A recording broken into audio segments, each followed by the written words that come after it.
ಮಂಜ ಇದ್ಯಾವುದಲೇ piece ಈ ಮನಿ ಅವರ್ಲೇಪ ಹಂಗ ಅನ್ಬೇಡ. ಅವರಾಗಿದ್ರ ಮಗನ ಮೈ ತುಂಬ ಜಂಪರ, ಕಾಲು ತುಂಬ ಸೀರೆ ಉಡ್ತಿದ್ರು. ಆದ್ರೆ ಈಗಿದ್ರ ಶಿಲ್ಪಾ ಶೆಟ್ಟಿ ಹಂಗ ಬಗಲ್ ಕಾಣವಂಗ ಜಂಪರ, ಹೊಕ್ಕಳು ಕಾಣವಂಗ ಸೀರೆ ಉಟ್ಟಾಳಲ್ಲ. ಹಂಗಾದ್ರ ತಡಿ ಜರ. ಅದ್ರೇನ್ರಿ ಅವ್ವಾರ?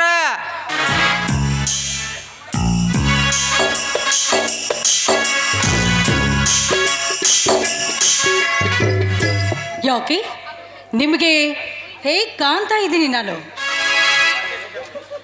ಒಳ್ಳೆ ಮಾಲಾಶ್ರೀ ಥರ ಕಾಣ್ತಾ ಇದ್ದೀರಿ ಅಂದೆ. ಅನ್ಬೇಡ್ಲೇಪ, ನಮ್ಮ ದನ್ಯಾರ್ದು ಮಿನಿ ಬಸ್ ಇದು. ಸೌಕರ್ ಅಂದ್ರು ಯಾರು ಯಾರು ನೀವು ಉಡಾಡ್ರ? ನಾವು ಪಂಚಾಯ್ತಿ ಪ್ರವೀಣರು, ಸಂಜಾ ಮಂಜಾ ಅಂತ. ಅದಿರ್ಲಿ, ಇಲ್ಲಿಗೆ ಯಾಕೆ ಬಂದಿದ್ರ ನೀವು? ಅಪ್ಪಾರು ನಿಮ್ಮ ಬಚ್ಚಲ್ಕ ನಳ ಬಿಡಕ್ಕೆ ಹೇಳಿದಾರಿ. ನಿಮ್ಮ ಬಚ್ಚಲ್ಗೆ ನಳ ಬಿಟ್ಟಿದ ಹೊಸ ಕೋಲಿಗೆ ನಂದು ವೈರ್ ಸರ್ವಿಸ್ ಮಾಡಿ ಓಲ್ಡರ್ ಬಲ್ಪ್ ಹಾಕಿ ಬಾ ಅಂತ ಕಳಿವ್ಯಾರ್ರಿ. ಸರಿ ಆಯ್ತು ಬಿಡಿ, ಸರಿಯಾಗಿ ಟ್ಯಾಂಕಿಗೆ ನೆಳ ಕುಡಿಸಿ ನೀರು ಸಪ್ಲೈ ಮಾಡಿ. ಹಾ, ಅಂದ ಹಾಗೆ ನನ್ನ ರೂಮಿಗೆ ಲೈಟ್ ವ್ಯವಸ್ಥೆ ಕೂಡ ಮಾಡಿ. ಮಾಡ್ತೀವಿ ಹೇಳ್ರಿ. ಹಾ, ಬೇಗ ಕೆಲಸ ಮಾಡು. ಹಾಗಾದ್ರೆ ಬೇಗನೆ ಮಾಡಿ 4 ಮಗಲು ಹಚ್ಚಿ ಬಿಡ್ತೀವ್ರಿ ಬಲ್ಪ. ಹಾಗಾದ್ರೆ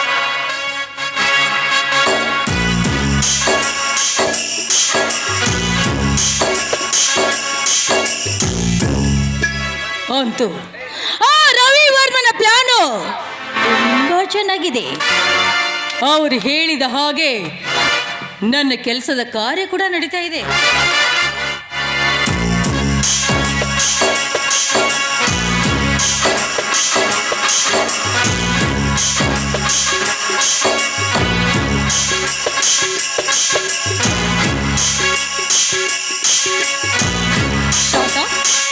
ಶಾಂತ, ಎಲ್ಲಿಗೆ ಹೋಗ್ತಾ ಇದೀಯ ನೀನು? ನೋಡಮ್ಮ ರಂಜನಿ, ನಾನು ದೇವಸ್ಥಾನಕ್ಕೆ ಹೊಂಟಿದ್ದೀನಿ. ಯಾಕಮ್ಮ ದೇವಸ್ಥಾನಕ್ಕೆ ಹೋಗ್ಬಾರ್ದ? ಏನೇ ಹೋಯ್ಬಾಲಿನೇ ಇಲ್ಲಿ. ನಾನು ದಿನಾಲು ನೋಡ್ತಾನೆ ಇದ್ದೀನಿ, ಪ್ರತಿನಿತ್ಯ ಬೆಳಕಾದ್ರೆ ಸಾಕು ದೇವರು ದೇವರು ಅಂತ ದೇವರ ಸೇವೆ ಮಾಡ್ತಾ ಇದ್ದಿಲ್ಲ. ನೀನೀಗ ದೇವಸ್ಥಾನಕ್ಕೆ ಹೋದ್ರೆ ಇಲ್ಲಿ ನನ್ನ ಸೇವೆ ಮಾಡೋರು ಯಾರಿದ್ದಾರೆ ಈ ಮನೆಯಲ್ಲಿ? ನೋಡಮ್ಮ, ನಾನೀಗ ದೇವ್ರಿಗೆ ಹೋಗಿ ಗುಡಿಗೆ ಹೋಗಿ ಬರ್ತೀನಿ. ಬಂದ ನಂತರ ನಿನ್ನೆ ಸೇವೆ ಮಾಡ್ತೀನಿ. ಆಯ್ತೇನಮ್ಮ, ನಾನೀಗ ಹೋಗಿ ಬರ್ತೀನಿ. ನಿಂತ್ಕೊಳ್ಳಿ. ಇನ್ನು ಮೇಲೆ ಈ ಮನೆಯಲ್ಲಿ ನಾನು ಎತ್ತಿ ಹಾಕಿದ ಅನ್ನವನ್ನು ತಿಂದು ಬೀಳುವ ನಾಯಿ ನೀನು. ಏನೇ ಈ ಮನೆಗೆ ನೀನೊಬ್ಬಳೆ ಸೊಸೆಯಾಗಿ ಬಂದಿರುವೆ ಅಂತ ನೀನು ತಿಳಿದುಕೊಂಡಿದ್ದೀಯಾ? ಅಂದ್ರೆ ನೀನೊಬ್ಬಳೆ ಶ್ರೀರಾಮಚಂದ್ರನ ಹೆಂಡತಿ ಅಂತ ತಿದ್ದಿಕೊಂಡಿದ್ದೀಯಾ? ನಾನೇನು ಓಡಿ ಬಂದ ಬಿಡಾಡಿ ಹೆಣ್ಣು ಅಂತ ತಿದ್ದಿಕೊಂಡಿದ್ದೀಯಾ? ಕೆಳಗಿಡೆ ಮೊದಲು ನನ್ನ ಸೇವೆ ಮಾಡು, ನಂತರ ದೇವರ ಸೇವೆ.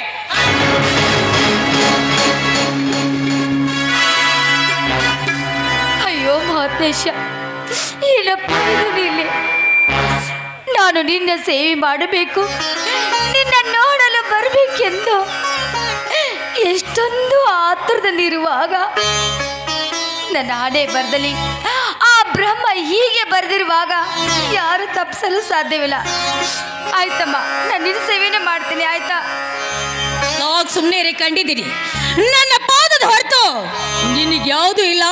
ಮುಕ್ತಿ ಬಾರಿ ನನ್ನ ಕೈ ಕಾಲು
ಅಕ್ಕ, ಏನಿದೆಲ್ಲ ನಿನ್ನ ವರ್ತನೆ?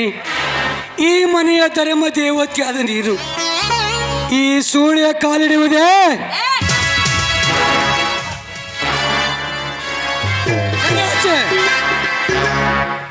ಯಾಕೋ ಯಾಕೆ ಹಾಗೆ ಬಡ್ಕೋತಾ ಇದೀಯ?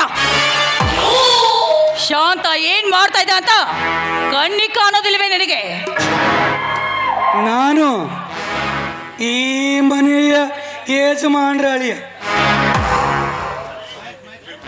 ಏ ಹುಚ್ಚ, ನೀನು ಈ ಮನೆಯ ಅಳಿಯ ಅಲ್ಲ, ಅವರ ಸೇವಕ. ನೀನು ನಿನ್ನ ಅಕ್ಕ ಇದ್ದಾಳಲ್ಲ, ಅವಳು ನನ್ನ ಸೇವಕಿ. ರಂಜನಾ, ಬಾಯಿಗೆ ಬಂದಂತೆ ಪಗಳಿದರೆ ನಿನ್ನ ಬಾಯಿಗೆ ಕಾಯ್ದ ಕಪ್ಪಿಡಿದ ಬರೀ ಎಳಬೇಕಾದಿತ್ತು. ಹುಷಾರ್. ಏನೋ ಬಡವ, ನನ್ನ ಬಾಯಿಗೆ ಬಂದತೆ ಹಾಗೆ ಬಗತಾ ಇದೆಯಲ್ಲ ನೀನು. ಎಷ್ಟು ಸೊಕ್ಕು ಇರ್ಬೇಕು ನಿನಗೆ? ಏನೇ ಶಾಂತ, ಹೋಗಿ ನೋಡ್ತಾ ನಿಂತು ಬಿಟ್ಟಿದೆ. ನಿನ್ನ ತಮ್ಮನಿಗೆ ಸರಿಯಾಗಿ ಬುದ್ಧಿ ಹೇಳು, ಇಲ್ಲ ಅಂದ್ರೆ ನಿಮ್ಮಿಬ್ಬರ ಕತ್ತಿಗೆ ಕೈ ಕೊಟ್ಟು ಈ ಮನೆಯಿಂದ ಆಚೆ ತಳ್ಳಬೇಕಾಗತ್ತೆ.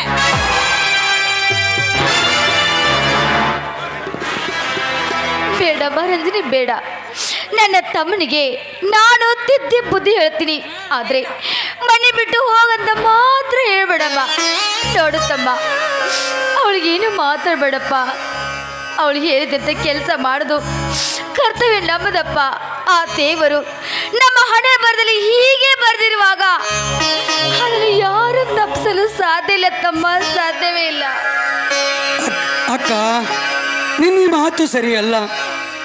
ವೀರ ಸಿಂಹಾಸನದ ಮೇಲೆ ಕುಳಿತು ನ್ಯಾಯ ಕಾಪಾಡುವನನ್ನು ದೊರೆ ಮನೆತನಕ್ಕೆ ಕಳಂಕ ತರವು ಈ ಕುಲ ಕಳಂಕನ ಈ ಕಥೆ ಮುಗಿಸಿಬಿಡುತ್ತೇನೆ.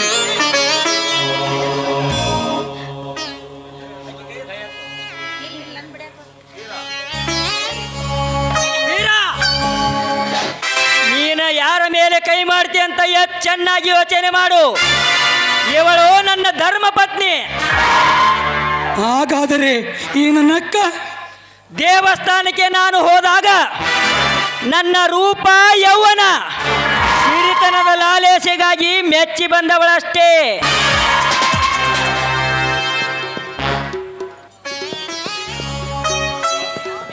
ಸ್ವಾಮಿ, ಏನ್ ಹೇಳ್ತಾ ಇದ್ರ ನೀವು? ಮಾಮ ಮಾಮ, ವೀರ ಸಿಂಹಾಸನದ ಮೇಲೆ ಕುಳಿತು ನ್ಯಾಯ ದೊರಕಿಸಿಕೊಡು ದೇವರ ಬಾಯಿಂದ ಇಂಥ ಶಬ್ದವೇ? ಭಗವಂತನ ಸನ್ನಿಧಾನದಲ್ಲಿ ಆತ್ಮ ಸಾಕ್ಷಿಯಾಗಿ ನಿಮ್ಮ ಕೈ ಹಿಡಿದು ಬಂದು ನನ್ನ ಅಕ್ಕ ಮೆಚ್ಚಿ ಬಂದವಳಷ್ಟೇ. ಮಾಮ ಮಾಮ, ನೀನೀಗಂತ ಮಾತು ಸಾಮಾನ್ಯ ಯಾವುದಾದರೂ ಒಬ್ಬ ಮನುಷ್ಯ ನೋಡಿದಿದ್ದರೆ ಈಗಲೇ ಅವನನ್ನು ಕಡೆದು ಚೆಲ್ಲ ಬಿಡುತ್ತಿದೆ. ಆದರೆ ಈ ಮಾತು ಈ ನಾಡಿನ ದೇವರು ನುಡಿದೈತಿ ಅಂತ ಸುಮ್ಮನೆ ಬಿಡ್ತೀನಿ ಮಾಮ, ಸುಮ್ಮನೆ ಬಿಡ್ತೀನಿ. ವೀರ, ನನ್ನ ಮನೆ ಅನ್ನ ತಿಂದು ನನಗೆ ಎದುರು ಉತ್ತರ ಕೊಡ್ತೀಯಾ? ನಾನು ಅವತ್ತೇ ನಿನಗೆ ಹೇಳಿದ್ದಿಲ್ಲವೇ ಇವಳೊಬ್ಬಳು ನಿನ್ನ ಅಕ್ಕ ಅಂತ? ಅದನ್ನು ಮರೆತು ಇವಳ ಮೇಲೆ ಕೈ ಮಾಡಿದ್ದಲ್ಲದೆ ನಿನ್ನೆ ದಿನ ಆ ರಾಜವರ್ಮನ ಗಾಡಿ ಹಿಡಿದಿದ್ದೆ ಅಂತೆ. ಯಾಕಲೇ ಬೀರ, ನಿನ್ನ ಮೈಯಾನ ಸೊಕ್ಕೋ ಅಥವಾ ನಾನು ಕೊಟ್ಟಿರುವ ಸಲಿಗೇನೋ? ಇಲ್ಲ ಮಾಮ, ಇಲ್ಲ, ಇವೆರಡು ಅಲ್ಲ ಮಾಮ, ಅವರಿಬ್ಬರು ಮಾಡುತ್ತಿರುವ ರೀತಿ. ವೀರ, ಅದನ್ನೆಲ್ಲ ಹೇಳೋಕೆ ಇವಳಿಗೆ ಕೇಳೋಕೆ ನಾನಿದ್ದೇನೆ, ನೀನಲ್ಲ. ನೀನು ಬರೀ ನನ್ನ ಸೇವಕನಷ್ಟೇ. ಏನೇ ಶಾಂತ, ನಾನು ಬೊಗಳ್ತಾನೇ ಇದ್ದೀನಿ, ನೀನು ನಿನ್ನ ತಮ್ಮನ ಪೌರುಷನ ನೋಡ್ತಾನೆ ಇದ್ದೀಯಲ್ಲ. ಚೇಚೆ, ಹಾಗೇನಿಲ್ಲ ರೀ. ನಾನು ನನ್ನ ತಮ್ಮನಿಗೆ ತಿದ್ದಿ ಬುದ್ಧಿ ಹೇಳ್ತಾ ಇದ್ದೀನಿ. ನೋಡು ತಮ್ಮ, ಇನ್ನು ಮುಂದೆ ಅವರು ಹೇಳಿದಂಗೆ ಕೇಳು ಕರ್ತವ್ಯ ನಮ್ಮದು ರೀ. ದಯವಿಟ್ಟು ನನ್ನ ತಮ್ಮನ ಬದಲು ನಾನು ನಿಮ್ಮ ಹತ್ರ ಕ್ಷಮೆ ಕೇಳ್ತೀನಿ. ದಯವಿಟ್ಟು ನನ್ನ ತಮ್ಮನ ಹಾಗೂ ನನ್ನನ್ನು ಏರ್ಲೆ ಶಾಂತ, ಮನೆಗೆ ರವಿರಾಜ್ ಅವರ ಬೀಗರು ಬರುತ್ತಿದ್ದಾರೆ. ಬೇಗನೆ ಅವರಿಗೆ ಕಾಪಿ ರೆಡಿ ಮಾಡು. ಬೀರ ನೀನು ಹೋಗು. ಆಯ್ತು ಮಾಮ. ಆಯ್ತು ಸ್ವಾಮಿ, ಬಾ ತಮ್ಮ ಹೋಗೋಣ.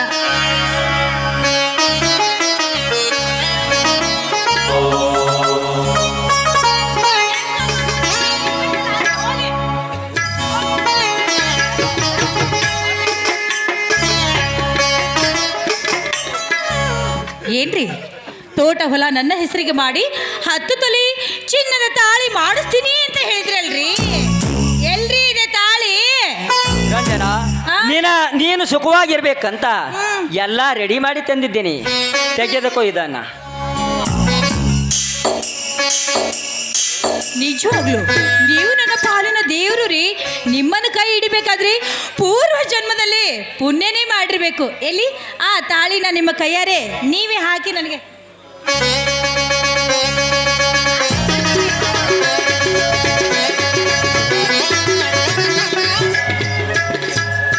ರಂಜನಾ, ನೀನು ಈಗ ಹೇಗೆ ಕಾಣುತ್ತಿದ್ದೀಯ ಗೊತ್ತಾ? ಆ ಬೇಲೂರಿನ ಶಿಲಾಬಾಲೆ ಈ ನಿನ್ನ ರೂಪ ನೋಡಿ ಆ 33 ಕೋಟಿ ದೇವತೆಗಳು ಸಹಿತ ನಾಚಿಕೊಳ್ತಾ ಇದ್ದಾರೆ. ಬನ್ನಿ.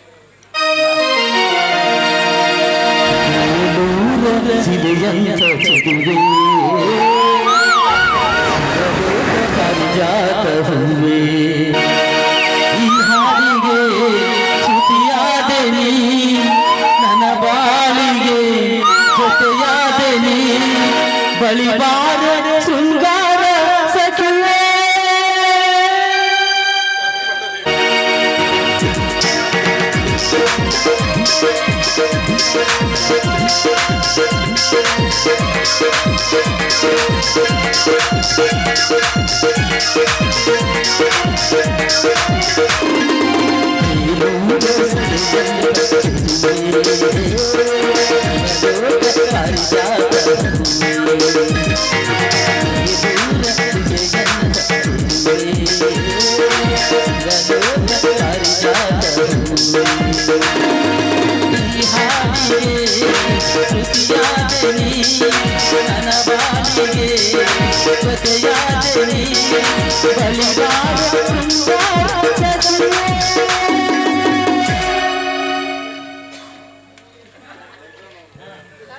ನಾ ಬಂದೆ ನಿನ್ನ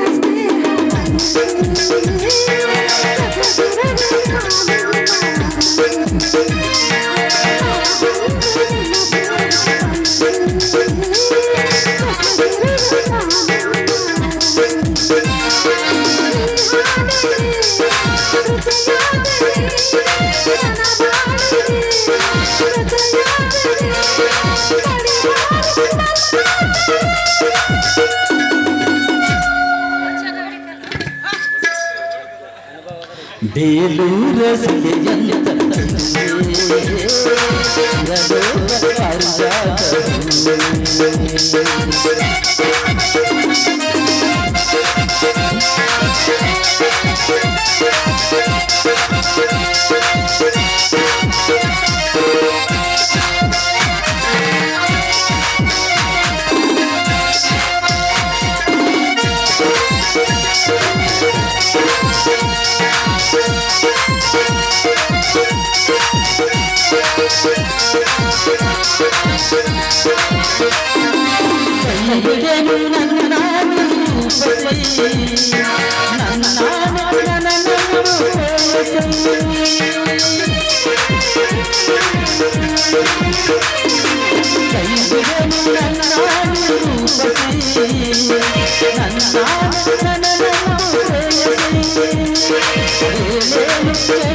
ನಾ ಬಂದೆ ನಿನ್ನ ಸ್ನೇಹ